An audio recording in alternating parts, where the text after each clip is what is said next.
Hello doctors. तो आज के हमारे टॉपिक है shock, types of shock and it's causes, morphology of shock and clinical feature of shock. ये सारा टॉपिक हम बहुत डिटेल में डिस्कस करेंगे। अगर आपको कहीं कोई डाउट आता है तो आप कमेंट सेक्शन में ड्रॉप कीजिएगा। हम कोशिश करेंगे कि हम आपके ज्यादा से ज्यादा डाउट सॉल्व कर सकें। ठीक है, तो चलिए स्टार्ट करते हैं अपने पहले टॉपिक के साथ और जानते हैं शॉक क्या होता है। शॉक को समझने से पहले हम अपने बॉडी के अंदर जो जनरल सर्कुलेशन होता है, ब्लड सर्कुलेशन होता है, उसको समझने की कोशिश करते हैं। मान लीजिए आपका हार्ट है और आपके हार्ट में 4 चैम्बर होते हैं। इस चैम्बर को हम बोलते हैं राइट ऑरिकल, इसको हम बोलते हैं राइट वेंट्रिकल, इसको हम बोलते हैं लेफ्ट ऑरिकल और इसको हम बोलते हैं लेफ्ट वेंट्रिकल। आप जानते हैं कि जब आपका हार्ट बीट करता है या पंप करता है तो इस लेफ्ट वेंट्रिकल से ब्लड निकल के आता है और पाइपलाइंस के थ्रू यानी आर्टरीज के थ्रू कहां जाता है? बॉडी ऑर्गन्स में जाता है, टिश्यूज में जाता है या बॉडी ऑर्गन्स में जाता है। ये आपका जो लेफ्ट वेंट्रिकल है, ये 1 मिनट के अंदर जितना ब्लड पंप करता है, 1 मिनट के अंदर जितना ब्लड पंप करता है उसको हम बोलते हैं कार्डिक आउटपुट। क्या बोलते हैं? Cardiac output. और इस कार्डिक आउटपुट की जो वैल्यू होती है वो होती है 4 to 5 लीटर पर मिनट। ओके, इतनी बात समझ में आ गई। मैंने आपको क्या बताया कि जब आपका हार्ट बीट करता है या पंप करता है तो लेफ्ट वेंट्रिकल में से ब्लड निकल के आता है और ये ब्लड आर्टरीज के थ्रू, पाइपलाइंस के थ्रू, आर्टरीज के थ्रू कहां जाता है? आपके बॉडी ऑर्गन्स में जाता है। फिर बॉडी ऑर्गन्स में जब ब्लड की सप्लाई हो जाती है तो जो बचा हुआ ब्लड होता है वो वापस कहां आ जाता है? वापस लौट के आ जाता है राइट ऑरिकल में। ठीक है, वापस आ जाता है राइट ऑरिकल में। किसके थ्रू? वेन्स के थ्रू। किसके थ्रू? वेन्स के थ्रू। ये जनरल आपकी बॉडी में सर्कुलेशन होता है। ठीक है, अब वापस आ जाते हैं शॉक पे कि शॉक क्या होता है। बहुत ध्यान से समझिएगा। किसी भी रीजन की वजह से, किसी भी रीजन की वजह से अगर आपका कार्डिक आउटपुट रिड्यूस हो जाता है, कार्डिक आउटपुट मतलब आपका जो लेफ्ट वेंट्रिकल 1 मिनट में कितना ब्लड पंप कर रहा था उसको हम कार्डिक आउटपुट कह रहे थे। यानी 1 मिनट में ये लेफ्ट वेंट्रिकल कितना ब्लड फेंकता है इन ब्लड वेजल्स के अंदर, इन आर्टरीज के अंदर, उसको हम क्या बोलते थे? कार्डिक आउटपुट बोलते थे। तो कहने का मतलब ये है किसी भी रीजन की वजह से, किसी भी कॉज की वजह से अगर आपका कार्डिक आउटपुट रिड्यूस हो रहा है या फिर ये जो आपकी ब्लड वेजल्स हैं, ये जो आपकी ब्लड वेजल्स हैं, जो आपकी आर्टरी है या जो आपकी वेन है, इनके अंदर जो इफेक्टिव सर्कुलेटिंग ब्लड वॉल्यूम है, इनके अंदर जो ब्लड का वॉल्यूम फ्लो कर रहा है, अगर वो रिड्यूस हो जाता है तो उसकी वजह से क्या होता है कि आपकी जो टिश्यू है या आपकी जो बॉडी ऑर्गन्स है, उनके पास जो ब्लड सप्लाई हो रही थी वो ब्लड सप्लाई इंपेयर हो जाती है। वो इंपेयर होना रिड्यूस हो जाती है या फिर कम हो जाती है। अगर बॉडी ऑर्गन्स के पास ब्लड सप्लाई कम पहुंचेगी तो उससे क्या होगा? ब्लड ऑर्गन्स में हम आपको इस्केमिया देखने को मिलेगा। इस्केमिया मतलब रिड्यूस इन ब्लड सप्लाई। आप खुद सोचो कि ये जो लेफ्ट वेंट्रिकल है, ये जो ब्लड पंप कर रही है, उसको हम बोलते हैं कार्डिक आउटपुट। ये कार्डिक आउटपुट कम हो गया। अगर कार्डिक आउटपुट कम हो गया तो ये जो ब्लड फ्लो हो रहा है इन ब्लड वेजल्स के अंदर, आर्टरी और वेन्स के अंदर, उसका भी ब्लड वॉल्यूम क्या हो जाएगा? रिड्यूस हो जाएगा। यानी अगर मान लीजिए पहले 4 से 5 लीटर फेंक रहा था, अब ये 2 से 3 लीटर फेंक रहा है, यानी कार्डिक आउटपुट रिड्यूस हो गया है। तो जब ये अगर कम फेंकेगा तो ये जो पाइपलाइंस है इनमें जो ब्लड फ्लो होगा वो भी कम फ्लो होगा और टिश्यू और ऑर्गन्स तक पहुंचने वाला तो ब्लड का जो अमाउंट होगा वो भी कम होगा। यानी कहने का मतलब ये है कि ब्लड सप्लाई जो होगी वो टिश्यू या ऑर्गन्स को इंपेयर हो जाएगी, जिसकी वजह से उन टिश्यू या ऑर्गन के अंदर आपको इस्कीमिया देखने को मिलेगा। इस्कीमिया मतलब रिड्यूस इन ब्लड सप्लाई। अच्छा, जब इस्कीमिया होगा तो फिर वहां हाइपोक्सिया भी देखने को मिलेगा, क्योंकि ब्लड जब जा रहा था टिश्यू या बॉडी ऑर्गन्स के पास तो क्या लेके जा रहा था? फूड और ऑक्सीजन लेके जा रहा था। अब ब्लड ही कम पहुंच रहा है तो ऑक्सीजन कम पहुंच रही है, यानी उस टिश्यू या ऑर्गन के अंदर आपको हाइपोक्सिया देखने को मिलेगा, रिड्यूस इन ऑक्सीजन कंसंट्रेशन देखने को मिलेगी। अब अगर किसी टिश्यू या ऑर्गन के पास ऑक्सीजन की अमाउंट कम पहुंचती है या उसके अंदर जब हाइपोक्सिया होता है तो उसकी जो सेल्स होती है, टिश्यू की जो सेल्स होती है या ऑर्गन की जो सेल्स होती है, उनके अंदर डेथ होना स्टार्ट हो जाती है। ऑर्गन की डेथ होना, सॉरी सेल्स की डेथ होना, सेल्स की डेथ होना क्या कहलाता है? नेक्रोसिस कहलाता है। तो पहले तो उस टिश्यू या ऑर्गन के अंदर ब्लड सप्लाई कम हुई यानी इस्केमिया हुआ। इस्केमिया हुआ तो उसकी वजह से हाइपोक्सिया हुआ, क्योंकि ब्लड जो था वो ऑक्सीजन और फूड ले जाता है, तो ब्लड ही नहीं पहुंचा तो ऑक्सीजन नहीं पहुंची, तो क्या हुआ? हाइपोक्सिया हुआ। हाइपोक्सिया हुआ तो उसकी वजह से सेल के अंदर डेथ होना स्टार्ट हो गई। सेल की डेथ होना क्या कहलाता है? नेक्रोसिस। ठीक है, सेल की डेथ होना क्या कहलाता है? नेक्रोसिस। अच्छा, अब नेक्रोसिस हो रही है और नेक्रोसिस की वजह क्या है? नेक्रोसिस की वजह है hypoxia, ischemia, reduce in oxygen and reduce in blood supply. तो अगर कहीं भी रिड्यूस इन ब्लड सप्लाई की वजह से अगर डेथ होती है तो उसको पर्टिकुलर टर्म दे दिया जाता है इंफाक्शन। देखो, नेक्रोसिस तो एक जनरल टर्म है, किसी भी सेल या टिश्यू की डेथ हो रही है, किसी भी रीजन से हो रही है तो वो नेक्रोसिस है। लेकिन पर्टिकुलर ब्लड सप्लाई की वजह से हो रही है, ब्लड सप्लाई रिड्यूस होने की वजह से हो रही है। अगर किसी भी टिश्यू ऑर्गन के अंदर डेथ जो है वो particularly due to reduced in blood supply और ऑक्सीजन सप्लाई हो रही है तो उसको हम बोलते हैं इंफाक्शन। तो इस्केमिया की वजह से अगर डेथ हो रही है तो हम क्या बोलते हैं? उसको इंफाक्शन बोलते हैं। यानी उस टिश्यू ऑर्गन के अंदर आपको क्या देखने को मिलता है? इंफाक्शन देखने को मिलता है। अच्छा, इस टिश्यू ऑर्गन में ब्लड सप्लाई नहीं हुई, इस टिश्यू ऑर्गन के अंदर सेल की टिश्यू की डेथ होनी स्टार्ट हो गई, यानी इस टिश्यू ऑर्गन के अंदर इंफाक्शन देखने को मिला। अब एक आप ये देख रहे हैं कि ये जो ब्लड सप्लाई है, जो कार्डिक आउटपुट है, इसी के थ्रू ब्लड जाना है सारे बॉडी ऑर्गन्स में, तो ये चीज सिर्फ इस पर्टिकुलर ऑर्गन के अंदर नहीं, सारे बॉडी ऑर्गन्स के अंदर देखने को मिल रही होगी। यानी अगर कार्डिक आउटपुट रिड्यूस होता है तो ब्लड सप्लाई एक ऑर्गन में रिड्यूस नहीं होती, सारे ऑर्गन में रिड्यूस होगी, क्योंकि इसी आर्टरी के थ्रू, इन्हीं पाइपलाइंस के थ्रू ब्लड जाना है पूरी बॉडी में, और इन्हीं पाइपलाइन के अंदर ब्लड का अमाउंट कम हो गया है, ब्लड वॉल्यूम कम हो गया। तो यही प्रोवाइड कर रहे हैं सारे बॉडी ऑर्गन्स को। तो ऐसा नहीं इस पर्टिकुलर एक ऑर्गन के अंदर ब्लड सप्लाई रिड्यूस मिलेगी। ये चीज आपको कहां देखने को मिलेगी? सिस्टमिक लेवल पे देखने को मिलेगी। यानी सारे बॉडी ऑर्गन्स के अंदर आपको क्या देखने को मिलेगा? इसकी में देखने को मिलेगा। सारे बॉडी ऑर्गन के अंदर ब्लड सप्लाई कमी देखने को मिलेगी, जिसकी वजह से सारे बॉडी ऑर्गन के साथ हाइपोक्सिया देखने को मिलेगा, और उन बॉडी ऑर्गन के अंदर आपको देखने को मिलेगा इन्फेक्शन देखने को मिलेगा, टिश्यू डेथ देखने को मिलेगी। तो जब ये चीज सिस्टमिक लेवल पे होती है, जब ये इन्फेक्शन सिस्टमिक लेवल पे होता है, सारे बॉडी ऑर्गन के अंदर होता है, तो हम इस कंडीशन को बोलते हैं शॉक। क्या बोलते हैं? शॉक बोलते हैं। शॉक आपको समझ में आया कि नहीं? सिंपल भाषा में समझाऊं तो, बहुत सिंपल भाषा में समझाऊं तो, किसी भी रीजन की वजह से अगर या तो कार्डियक आउटपुट रिड्यूस हो जाए, यानी कि जो आपका हार्ट ब्लड पंप कर रहा है ये कम ब्लड पंप करे, यानी जो आपका कार्डियक आउटपुट है जो 4 से 5 लीटर है ये कम हो जाए, तो किसी भी रीजन से अगर आपका कार्डियक आउटपुट रिड्यूस हो रहा है, या आपकी ब्लड वेसल्स के अंदर जो ब्लड फ्लो हो रहा है अगर वो रिड्यूस हो जाता है, तो जो आपके बॉडी ऑर्गन्स हैं उन तक पहुंचने वाला जो ब्लड का अमाउंट है वो रिड्यूस हो जाता है, जिसकी वजह से आपके बॉडी ऑर्गन्स के अंदर ब्लड की सप्लाई रिड्यूस हो जाती है, जिसकी वजह से ऑक्सीजन की सप्लाई रिड्यूस हो जाती है, और क्योंकि ऑक्सीजन की सप्लाई रिड्यूस हो रही है ब्लड सप्लाई के रिड्यूस होने की वजह से, तो आपकी जो बॉडी ऑर्गन्स हैं या टिश्यू है उनके अंदर इन्फेक्शन देखने को मिलता है, टिश्यू या ऑर्गन की डेथ देखने को मिलती है, जिसकी वजह से, ठीक है, अब यही जो इन्फेक्शन है ये सिस्टमिक लेवल पे फैल जाता है, यानी सारे बॉडी ऑर्गन्स के अंदर देखने को मिलता है। जब ये इन्फेक्शन सारे बॉडी ऑर्गन्स में देखने को मिलता है, all body organs systemic level पे देखने को मिलता है, तो अब ऐसे इन्फेक्शन को हम क्या बोलते हैं? शॉक बोलते हैं। बात समझ में आ गई? शॉक समझ में आ गया? अच्छा, यानी कि infection at systemic level, tissue या ऑर्गन की डेथ हो रही है सिस्टमिक लेवल पे, यानी सारी बॉडी ऑर्गन्स के अंदर देखने को मिल रहा है। मल्टीपल ऑर्गन फेलियर वाला केस समझ में आई बात?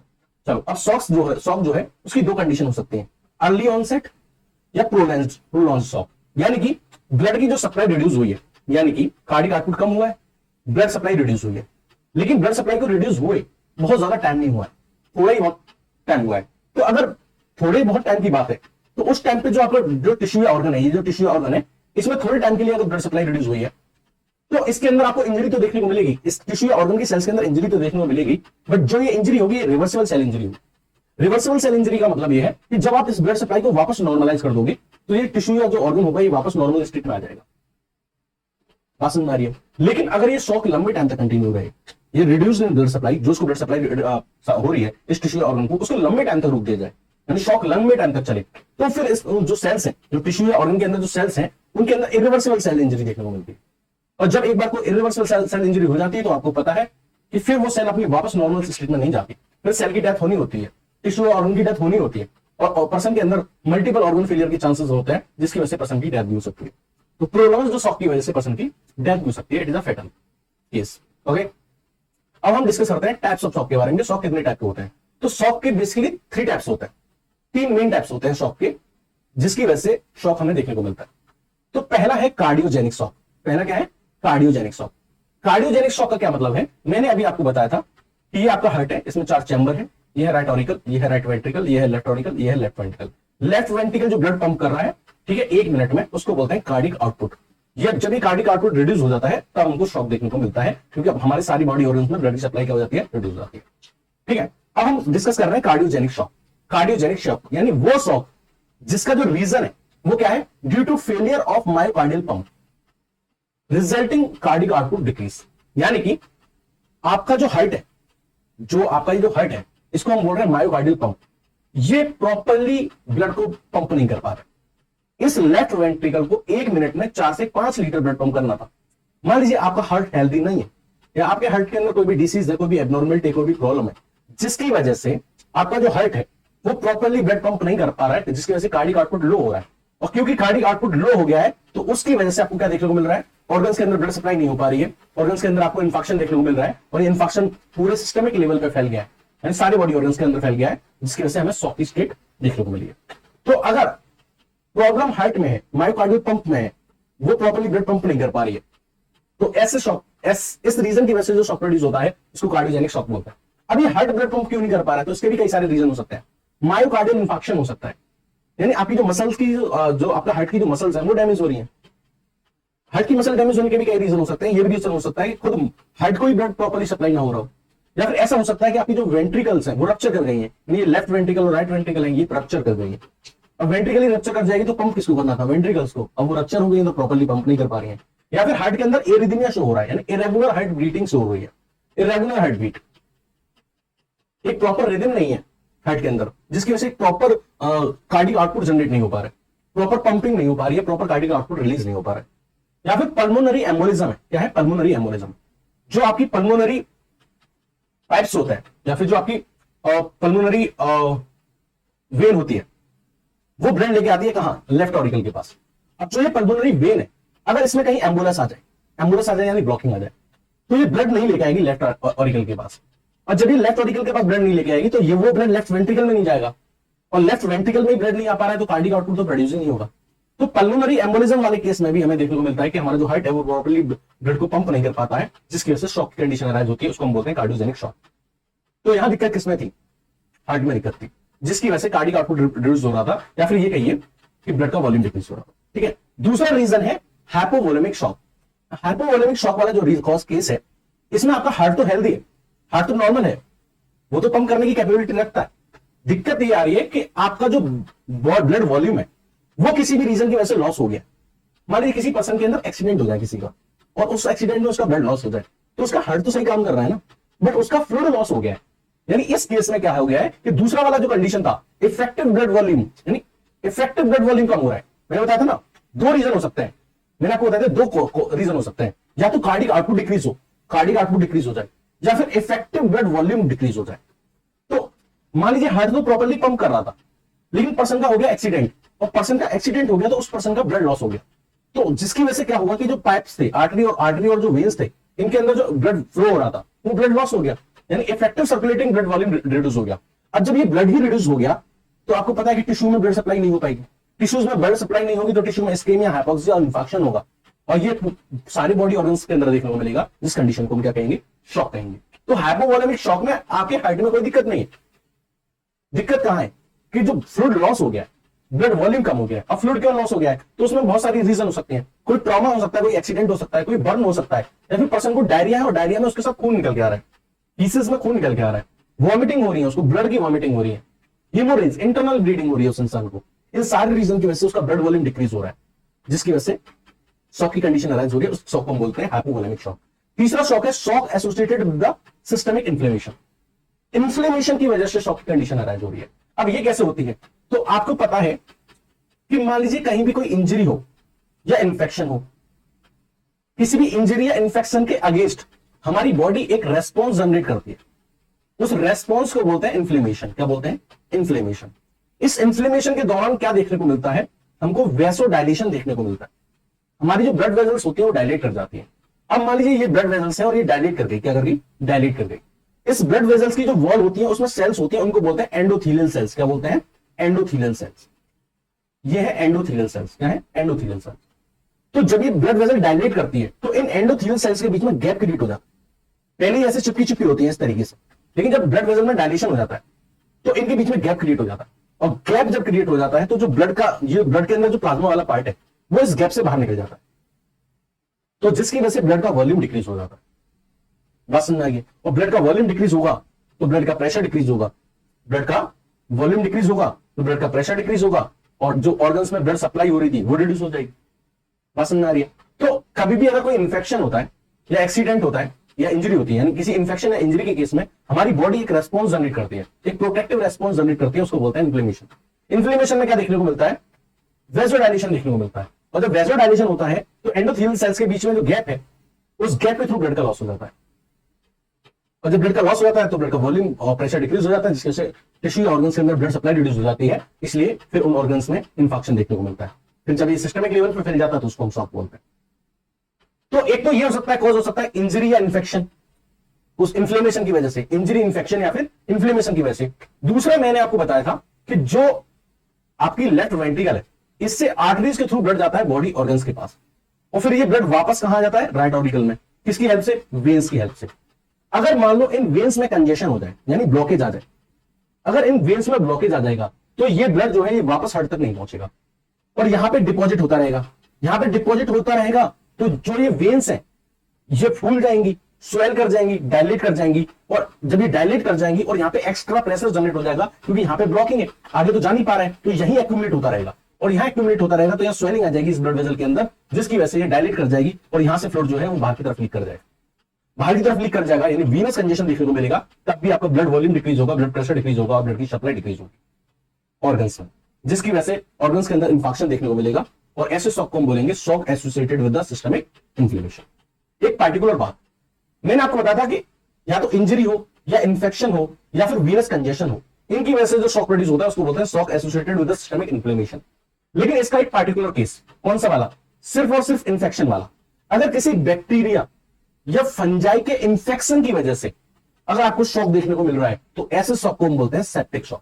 क्या बोलते हैं? सेप्टिक शॉक बोलते हैं। तो बेसिकली मैंने क्या बताया, अगर शॉक होने का जो रीजन है, शॉक का जो कॉज है वो माइक्रोबियल इंफेक्शन है, कोई बैक्टीरिया या फंजाई है, यानी वो क्या रहा है, कोई बैक्टीरिया या फंजाई एंटर किया हमारी बॉडी में तो ये एक इंफेक्शन प्रोड्यूस करेगा, जिसकी वजह से हमारी बॉडी जो होगी वो प्रोटेक्टिव रेस्पॉन्स जनरेट करेगी, जिसको इन्फ्लेमेशन बोलेंगे। इस इन्फ्लेमेशन में क्या देखने को मिलेगा, आर्टरी में आपको डायलेशन देखने को मिलेगा, और आर्टरी में डायलेशन देखने को मिलेगा तो एंडोथेलियल सेल्स के थ्रू, एंडोथेलियल सेल्स के बीच में जो गैप है तो उनके थ्रू क्या देखने को मिलेगी, लीकेज देखने को मिलेगी, जिसकी वजह से ब्लड वॉल्यूम कम होगा, ब्लड प्रेशर कम होगा, और ब्लड सप्लाई जो ऑर्गन को होगी वो कम होगी, जिसकी वजह से ऑर्गन के अंदर इंफेक्शन देखने को मिलेगा। ठीक है, और जब ये सिस्टमिक लेवल पे फैल जाएगा तो हमको क्या बोलेंगे, शॉक बोलेंगे। इतनी बात समझ आ गई। यानी माइक्रोबियल इंफेक्शन की वजह से होने वाले शॉक को हम क्या बोलते हैं, सेप्टिक शॉक बोलते हैं। इंपोर्टेंट है, याद रखिएगा। इसके बारे में नेक्स्ट लेक्चर में बहुत डिटेल में बात करेंगे। इतनी बात समझ आ गई। तो हमने बेसिकली 3 तरह के शॉक पढ़े थे। पहला पढ़ा था कार्डियोजेनिक शॉक, जो हार्ट में प्रॉब्लम की वजह से था। दूसरा था हाइपोवॉलेमिक शॉक, जो ब्लड का वॉल्यूम डिक्रीज होने की वजह से था। तीसरा था shock associated with systemic inflammation, जो किसी भी इंजरी या इन्फेक्शन से होने वाले इन्फ्लेमेशन की वजह से था, या फिर वीनस कंजेशन की वजह से था। बात समझ में आ गई। जो तीसरा वाला है shock associated with the systemic inflammation, इसके बारे में बात करते हैं। अगर कोई शॉक ट्रिगर होता है किसी भी सिस्टमिक इन्फ्लेमेशन के थ्रू, अब सिस्टमिक इन्फ्लेमेशन में 2 चीजें हो सकती हैं, वो माइक्रोबियल हो सकता है, किसी बैक्टीरिया या फंजाई की वजह से शॉक प्रोड्यूस हो रहा है, जिसको हम सेप्टिक शॉक बोल रहे हैं। क्या बोल रहे हैं, इसको इंडिविजुअल नाम दे देते हैं, कौन सा शॉक बोलते हैं इसको, सेप्टिक शॉक। या फिर ऐसा हो सकता है किसी अदर एजेंट की वजह से हो सकता है, कोई इंजरी हो सकती है, ट्रॉमा हो सकता है, उसकी वजह से हो रहा हो। दोनों के केस में जो हमारी बॉडी इन्फ्लेमेशन शो करती है, इन्फ्लेमेशन का जो पैटर्न होता है वो दोनों के केस में सेम होता है, चाहे इन्फेक्शन की वजह से इन्फ्लेमेशन आ रहा हो, चाहे इंजरी की वजह से इन्फ्लेमेशन आ रहा हो। दोनों के केस में इन्फ्लेमेशन का जो तरीका होता है वो सेम होता है। इसलिए हम इसको कहते हैं सिस्टमिक इन्फ्लेमेटरी रेस्पॉन्स सिंड्रोम। क्या बोलते हैं, सिस्टमिक इन्फ्लेमेटरी रेस्पॉन्स सिंड्रोम। तो ये हमने बेसिकली 3 तरह के शॉक पढ़े, cardiogenic shock, hypovolemic shock and shock associated with the systemic inflammation. कुछ और शॉक होते हैं जो लेस कॉमन है बट इंपॉर्टेंट है, उनको भी डिस्कस कर लेते हैं। एक है न्यूरोजेनिक शॉक। न्यूरोजेनिक शॉक वो शॉक है जो स्पाइनल कॉर्ड में इंजरी की वजह से होता है। ठीक है, आपका जो पीछे वर्टिब्रल कॉलम है उसके अंदर से पास आउट होती है स्पाइनल कॉर्ड। ठीक है, स्पाइनल कॉर्ड, अगर उस स्पाइनल कॉर्ड में जो इंजरी हो जाती है और उसकी वजह से अगर कोई शॉक प्रोड्यूस हो रहा है तो उसको बोलते हैं न्यूरोजेनिक शॉक। एक बहुत मोस्ट कॉमन है, आपने सुना होगा एनाफाइलेटिक शॉक। एनाफाइलेटिक शॉक किस वजह से होता है, आपकी बॉडी में एंटीबॉडी होती है, उसमें से एक एंटीबॉडी होती है आईजीई। जब ये IgE antibody hyper sensitivity show करे तो आईजीई एंटीबॉडी की हाइपर सेंसिटिविटी शो करने की वजह से जो शॉक प्रोड्यूस होता है उसको हम बोलते हैं एनाफाइलेटिक शॉक। अब आप सोच रहे हैं कि सर स्पाइनल कॉर्ड में इंजरी होने की वजह से या आईजीई एंटीबॉडी की हाइपर सेंसिटिविटी की वजह से शॉक कैसे होता है? इन दोनों केसेस में क्या होता है कि जो हमारी ब्लड वेसल्स हैं उनके अंदर वैसोडायलेशन देखने को मिलता है। आप जो स्पाइनल कॉर्ड इंजरी है ये एक तरह का ट्रॉमा है कि नहीं, एक एक्सीडेंट है कि नहीं, इसकी वजह से क्या होगा कि जो ब्लड वेसल्स हैं उनके अंदर वैसोडायलेशन देखने को मिलता है। वैसोडायलेशन देखने को मिलता है तो जो ब्लड का वॉल्यूम है वो कम हो जाता है क्योंकि लीकेज हो जाती है, पाइप डायलेट कर गई, सेल्स के बीच में गैप प्रोड्यूस हो गया, उन गैप के थ्रू जो ब्लड था वो बाहर निकल गया, तो ब्लड का वॉल्यूम कम हो गया, ब्लड का वॉल्यूम कम हो गया तो ब्लड का प्रेशर भी कम हो गया, जिसको हम बोलते हैं हाइपोटेंशन हो गई, जिसकी वजह से टिश्यू के अंदर हाइपोपरफ्यूजन हुआ, यानी टिश्यू के अंदर प्रॉपर्ली ब्लड सप्लाई नहीं हुई, यानी टिश्यू के अंदर जो ब्लड सप्लाई थी वो क्या होगी, रिड्यूस हो गई, और टिश्यूज के अंदर ब्लड सप्लाई रिड्यूस हो गई यानी कि वहां इंफेक्शन होगा, वो सिस्टमिक लेवल पे फैलेगा, सारी बॉडी ऑर्गन में फैलेगा, उसको हम क्या बोलेंगे, शॉक बोलेंगे। अब हम बात करते हैं stages of shock.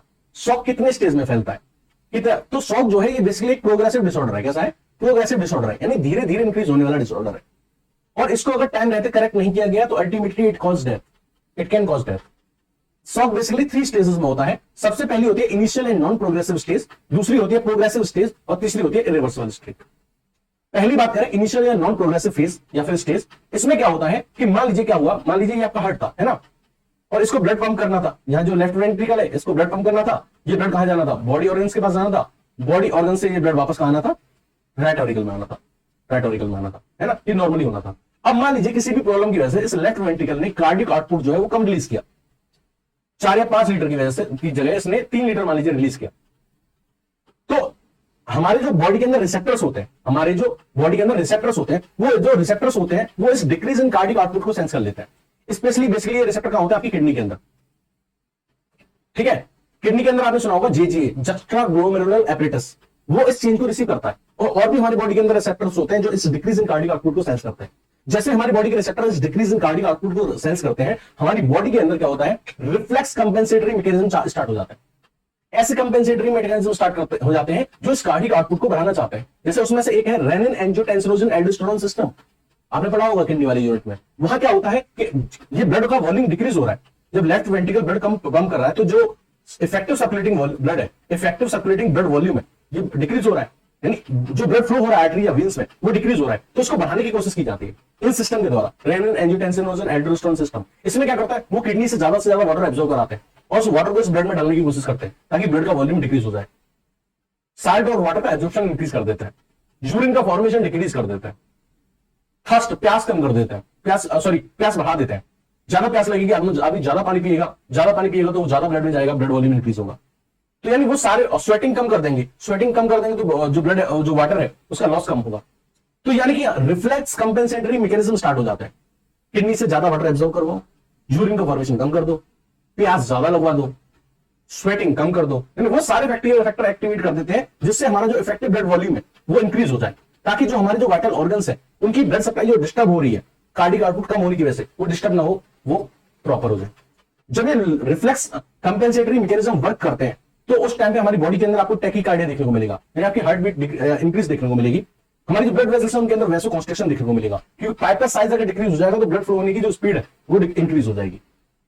Renal conversation of conservation of fluid देखने को मिलेगा, किडनी फ्लूइड को कंजर्व कर रही होगी, ज्यादा से ज्यादा वाटर एब्जॉर्ब कर रही होगी, यूरिन का फॉर्मेशन डिक्रीज कर रही होगी। तो ये सारी चीजें जो आपको देखने को मिलती हैं, ये देखने को मिलती है इनिशियल नॉन प्रोग्रेसिव स्टेज के केस में। वहां पे इतनी दिक्कत नहीं है, वहां पे हमारी बॉडी खुद कंपेंसेट कर रही है। लेकिन मान लीजिए जो कॉज है, जिस रीजन की वजह से कार्डिक आउटपुट डिक्रीज हो रहा है, वो कॉज आप करेक्ट नहीं कर रहे हैं, यानी जिस रीजन की वजह से लेफ्ट वेंट्रिकल कम ब्लड पंप कर रहा था वो कॉज अगर आपने करेक्ट नहीं किया, तो हमारी बॉडी की तो एक लिमिट है ना, कंपेंसेटरी मैकेनिज्म की तो एक लिमिट है ना, वो उस लिमिट तक ही क्या करेगा, चीजों को नॉर्मलाइज कर पाएगा। लेकिन मान लीजिए कॉज जो है वो बढ़ता जा रहा है और कार्डिक आउटपुट डिक्रीज करता जा रहा है, तो जो हमारे रिफ्लेक्स कंपेंसेटरी मैकेनिज्म है वो फिर एक पॉइंट पे आके फेल हो जाएगा। फिर हम दूसरी स्टेज में चले जाएंगे, दैट इज प्रोग्रेसिव स्टेज। तो पहली इनिशियल वाली स्टेज में तो कोई डैमेज हुआ नहीं था, लेकिन अब हम पहुंच गए प्रोग्रेसिव स्टेज में। अब हमारी बॉडी के जो रिफ्लेक्स कंपेंसेटरी मैकेनिज्म है वो काम कर रहा है बट इफेक्टिव नहीं है, वो कंपेंसेट नहीं कर पा रहा है। तो जब हम चलेंगे प्रोग्रेसिव स्टेज में, तो प्रोग्रेसिव स्टेज में हमें टिश्यू के अंदर क्या देखने को मिलेगा, हाइपोक्सिया देखने को मिलेगा, यानी ब्लड सप्लाई रिड्यूस हो रही है बॉडी ऑर्गन्स की, और बॉडी ऑर्गन्स के अंदर आपको क्या देखने को मिल रहा है, reduce in blood supply and reduce in oxygen देखने को मिल रही है, यानी टिश्यू के अंदर हाइपोक्सिया देखने को मिल रहा है। अब इस ऑक्सीजन की कमी की वजह से आपकी जो ब्लड की बॉडी की सेल्स है या टिश्यू की सेल्स है, ऑर्गन की सेल्स है, वो एनारोबिक रेस्पिरेशन पे आ जाती है और लैक्टिक एसिड का फॉर्मेशन कर देती है, जिसको हम बोलते हैं लैक्टिक एसिडोसिस। अब ये प्रोग्रेसिव स्टेज है तो ये फैलती रहेगी, वाइड स्प्रेड सारे बॉडी ऑर्गन्स के अंदर आपको देखने को मिलेगी, जिसकी वजह से जो हमारे वाइटल ऑर्गन्स होते हैं like brain, like kidney, like heart, वो अफेक्ट होना स्टार्ट हो जाते हैं। और जो जितना ज्यादा सेंसिटिव होता है वो उतनी जल्दी फेल होना स्टार्ट कर देता है, ऑर्गन्स वर्क करना स्टार्ट कर मतलब कर रहे थे उसको रोकना स्टार्ट कर देता है, फेल करना स्टार्ट कर देता है। अगर हम इस प्रोग्रेसिव स्टेज के टाइम पे अगर हमने ब्लड सप्लाई कंटिन्यू नहीं की, जो ब्लड सप्लाई रिड्यूस हो रही थी उसको हमने वापस नहीं किया, यानी अगर हमने रीपरफ्यूजन नहीं किया, रीपरफ्यूजन मतलब वापस ब्लड सप्लाई कंटिन्यू कर देना, तो अगर हमने रीपरफ्यूजन नहीं किया तो जो प्रोग्रेसिव स्टेज होगी वो किस में कन्वर्ट हो जाएगी, वो इरिवर्सिबल स्टेज में। यानी यहां तक तो जो इंजरी हो रही थी वो कैसी हो रही थी, रिवर्सिबल इंजरी हो रही थी। कैसी हो रही थी, रिवर्सिबल सेल इंजरी हो रही थी।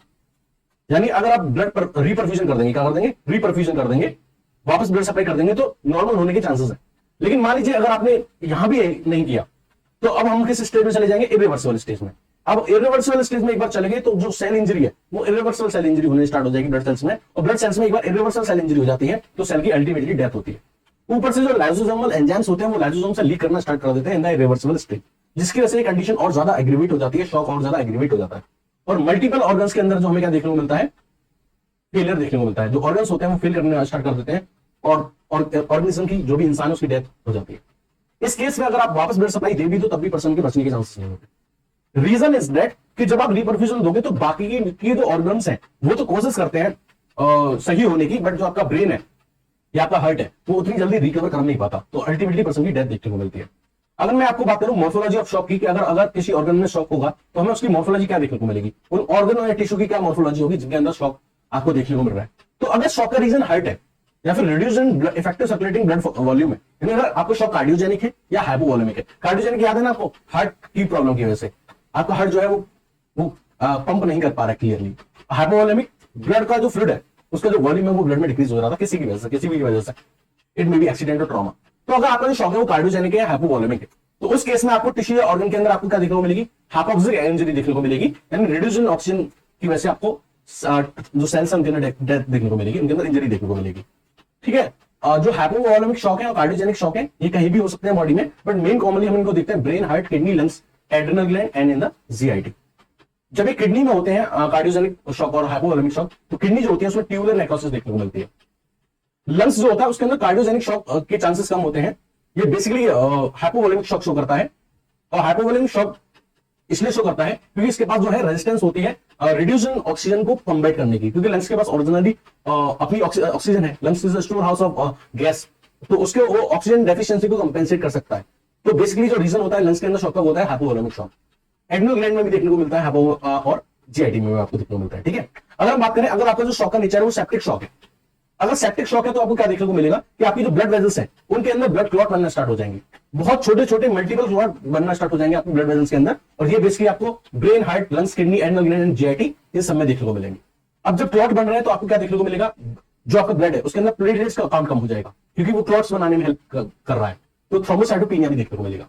तो कार्डियोजेनिक और हाइपोवॉलेमिक शॉक में आपको हाइपोक्सिक इंजरी देखने को मिलती है, ये बस आपको ध्यान रखना है। अगर हाइपोवॉलेमिक शॉक है, कार्डियक शॉक है, तो वहां आपको टिश्यू के अंदर हाइपोक्सिया देखने को मिलता है, हाइपोक्सिक इंजरी देखने को मिलती है। और अगर सेप्टिक शॉक में है तो आपको देखने को मिलता है डीआईसी, डिसेमिनेटेड इंट्रावास्कुलर कोएगुलेशन, बहुत छोटे छोटे थ्रोम्बस का फॉर्मेशन होने लग जाता है। ठीक है, और थ्रोम्बोसाइटोपेनिया भी देखने को मिलता है। ये थी मॉर्फोलॉजी ऑफ शॉक के बारे में। ठीक है, अब हम बात करते हैं क्लिनिकल फीचर ऑफ शॉक। इस शॉक की क्लिनिकल फीचर्स क्या है, ठीक है, क्या क्या प्रॉब्लम्स अराइज होती है शॉक के केस में। तो अगर शॉक आपका हाइपोवॉलेमिक है या फिर कार्डियोजेनिक है तो पर्सन के अंदर हाइपोटेंशन देखने को मिलेगी, वीक एंड रैपिड पल्स देखने को मिलेगी, टैकिपनिया यानी वो एबनॉर्मल रैपिड ब्रीथ करेगा, और उसकी जो बॉडी होगी वो साइनोटिक हो जाएगी, ब्लू ब्लू हो जाएगी, क्योंकि ब्लड की जो सप्लाई वो रिड्यूस हो गई है, डीऑक्सीजनेटेड ब्लड इंक्रीज होता जा रहा है। वहीं अगर ये शॉक जो है वो सेप्टिक शॉक है तो स्किन उसकी वार्म हो जाएगी, और जो ब्लड वेजल्स है उनके अंदर डायलेशन देखने को मिलेगा, और टिश्यू में एडिमा देखने को मिलेगा, स्वेलिंग देखने को मिलेगी। ये तो क्लिनिकल फीचर्स थे hypovolemic shock, cardiogenic shock and septic shock के इन द अर्ली स्टेज। लेकिन मान लीजिए ये शॉक कंटिन्यू रहे, अगर ये शॉक कंटिन्यू रहता है, तो अगर ये हाइपोवॉलेमिक एंड कार्डियोजेनिक शॉक है और ये प्रोलॉन्ग्ड है, लंबे टाइम तक रहने वाला है, तो आपका जो हार्ट है, जो आपका ब्रेन है और जो आपके लंग्स है वो डिसफंक्शन करना स्टार्ट कर देते हैं, और इलेक्ट्रोलाइटिक डिसबैलेंस देखने को मिलता है, और लैक्टिक एसिडोजेनेसिस देखने को मिलता है। आपको पता था कि एरोबिक रेस्पिरेशन रिप्लेस कर दिया गया था बाय एनारोबिक रेस्पिरेशन, क्योंकि ऑक्सीजन की सप्लाई रिड्यूस हो रही है, तो कौन सा रेस्पिरेशन होगा, एनारोबिक रेस्पिरेशन होगा, जिसकी वजह से लैक्टिक एसिडोसिस देखने को मिलेगा। अगर सेप्टिक शॉक है तो मैंने आपको बताया था डीआईसी देखने को मिलेगा, डिसेमिनेटेड इंट्रावीनस कोगुलेशन देखने को मिलेगा, बहुत छोटे छोटे थ्रोम्बस देखने को मिलेंगे जो क्या करेंगे, ब्लॉकेज पैदा करेंगे, और साथ ही साथ थ्रोम्बोसाइटोपेनिया पल्स होगा, क्योंकि प्लेटलेट्स जो हो रही हैं वो कोगुलेशन में वर्क कर रही है। अब ये दोनों तरह के जो शॉक है, तीनों तरह के जो शॉक है, कार्डियोजेनिक शॉक, हाइपोवॉलेमिक शॉक और सेप्टिक शॉक, जब ये सिस्टमिक लेवल पे फैल जाते हैं, जब ये पूरी बॉडी ऑर्गन्स के अंदर फैल जाते हैं, तो इनकी वजह से मल्टीपल ऑर्गन फेलियर देखने को मिलता है, जिसकी वजह से डेथ हो जाती है इंसान की। आपको दो वर्ड में डिफरेंस करना, लास्ट है ये टॉपिक, कि दो वर्ड में बीच में डिफरेंस करना मैं आपको बता दूं, सेप्सिस और सेप्टिक शॉक, इन दोनों के बीच में आपको डिफरेंस समझ में आना चाहिए। सेप्सिस बेसिकली क्या है, किसी भी इंफेक्शन की वजह से आपको इन्फ्लेमेशन देखने को मिल रहा है, किसी भी इंफेक्शन की वजह से आपको इन्फ्लेमेशन देखने को मिल रहा है, और inflammation through out the body है, तो इसको बोलते हैं सेप्सिस। लोग कंफ्यूज रहते हैं सेप्सिस और सेप्टिक शॉक के बारे में, वो सुन लीजिए। आपकी बॉडी में इन्फेक्शन हो रहा है, इन्फेक्शन की वजह से इन्फ्लेमेशन हो रहा है, और इन्फ्लेमेशन पूरी बॉडी में देखने को मिल रहा है, तो इस कंडीशन को बोलते हैं सेप्सिस। इस सेप्सिस की तीन स्टेज होती हैं, पहली स्टेज होती है सेप्सिस, दूसरा होता है सीवियर सेप्सिस, और लास्ट स्टेज होती है सेप्टिक शॉक। तो बेसिकली सेप्टिक शॉक जो है वो लास्ट स्टेज है सेप्सिस की। सेप्टिक शॉक जो है वो बेसिकली लाइफ थ्रेटनिंग कंडीशन, वो कंडीशन है जिसमें पर्सन की डेथ होने के बहुत बहुत चांसेस हैं। इसमें पर्सन का जो बीपी होता है वो डेंजरसली लो हो जाता है, ब्लड वॉल्यूम बहुत डेंजरसली लो हो जाता है, ब्लड प्रेशर बहुत डेंजरसली लो हो जाता है, जिसकी वजह से हमारे जो वाइटल ऑर्गन्स है उनके अंदर ब्लड सप्लाई रिड्यूस हो जाती है, जिसकी वजह से मल्टीपल ऑर्गन फेलियर देखने को मिलता है और पर्सन की डेथ हो जाती है। इसलिए लाइफ थ्रेटनिंग प्रोसेस है ये। समझ में आया difference between sepsis and septic shock? So this was all about the shock. ये वीडियो आपको कैसा लगा प्लीज कमेंट सेक्शन में बताइएगा। Thank you and have a nice day. Hello.